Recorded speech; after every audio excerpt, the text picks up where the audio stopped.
So we saw Aaron Donald dominate, obviously, in the Super Bowl and last season, but I want to know where he ranks on your list. Top 5 most feared defensive players in the NFL. I can't tell from these silhouettes who you got, so why don't you give it to me, starting with number 5. All right, let's go. Number 5, I've got J.C. Jackson, cornerback for the Los Angeles Chargers. And listen, this guy's an absolute ball hawk. He led the NFL in passes defended, second in interceptions last year. Adding him to that Chargers defense that has Derwin James and Asante Samuel Jr. on the back end, and now having Khalil Mack and Joey Bosa, there's going to be a lot of pressure on AFC West quarterbacks, and J.C. Jackson is going to take advantage of some of those errant passes that those guys are going to throw up. So J.C. Jackson, number 5. Checking in at number 4, we have T.J. Watt. Of course, we got to have the reigning defending sack champ for the last 2 seasons. T.J. Watt is an absolute game wrecker. He's the one that makes it happen. Doesn't matter if the guy is nicked up. He's going to play through those injuries, and he's going to find a way to get to the quarterback. Doesn't matter if he's double or even triple team. T.J. Watt is a go-getter, much in the same mold as his brother, J.J. Watt. This guy can absolutely get after it. Number 3, we got Myles Garrett. Let's stay in the AFC North. Myles Garrett, absolutely. The last 2 years, Myles Garrett has led the National Football League in pass rush win rate. This guy can absolutely flat out go. He's a freak show when it comes to his athleticism. The Cleveland Browns told him to stop playing basketball in the offseason. I echo those same sentiments when you're paying a guy over $100 million. But this guy can absolutely get at the quarterback, and he's going to be on a stacked defense that has playmakers on all 3 levels. So Myles Garrett, a guy that you definitely want to look out for. And quarterbacks, hold on to your helmets. Checking in at number 2.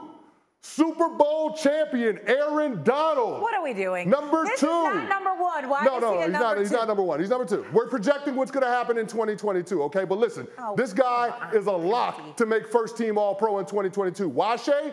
Because he's made first-team All-Pro the last 7 seasons. Or he's an absolute monster. He's got a 26.7% pass rush win rate against double teams. The guy won 55 pass rushes against double teams. The next closest guy in the National Football League only had 26. So he doubled up when it came to wins against double teams. Not only can he win one-on-one blocks, but he wins double teams as well, and he just won the LA Rams a Super Bowl. But checking in at number 1, we got Micah Parsons, that man from the Dallas Cowboys. Listen, there have only been 4 first-team All-Pro linebackers in their rookie seasons. You had Darius Leonard, you had Patrick Willis, and yes, one Lawrence Taylor. And this dude had 13 sacks last year and finished second in pass rush win rate. So this guy can flat out get after it. Doesn't matter if he's lining up on the line of scrimmage, off the ball as a linebacker. You got him dropping in coverage. Micah Parsons can do everything. He's the kind of guy that a quarterback is coming to the line of scrimmage and trying to identify where he's at, much in the same way of one Lawrence Taylor. I know this about Canty because I've worked with him several times, that he loves Micah Parsons and what he brings to the table, but this is just downright disrespectful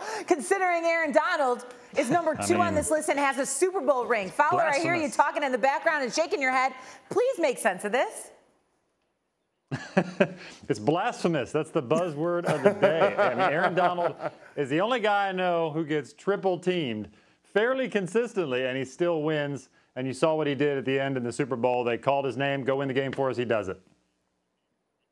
Nink, what do you think of this nonsense? Yeah, listen, I love the list. I think everybody on that list they're a tremendous, and they deserve to be on that list. But the number 1, number 2, I would go Aaron Donald, considering I just saw a highlight. He just posted something about his footwork, and he was doing ladder drills.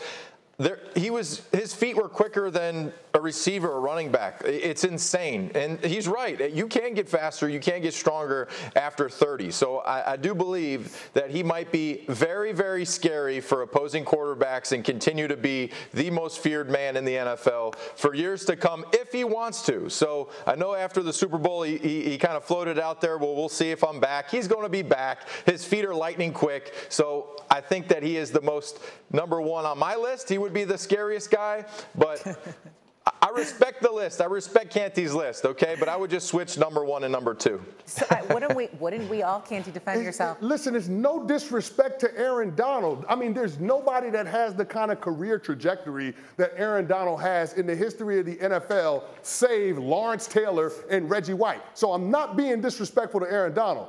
But that man, Micah Parsons, as a rookie, had a case for Defensive Player of the Year. A rookie. Think about that. A rookie had a case for Defensive Player of the Year. Think about what his trajectory could potentially be. This guy could be the next Lawrence Taylor. We could be looking at it down there in Dallas. That's how versatile, that's how dynamic Micah Parsons is. Ooh.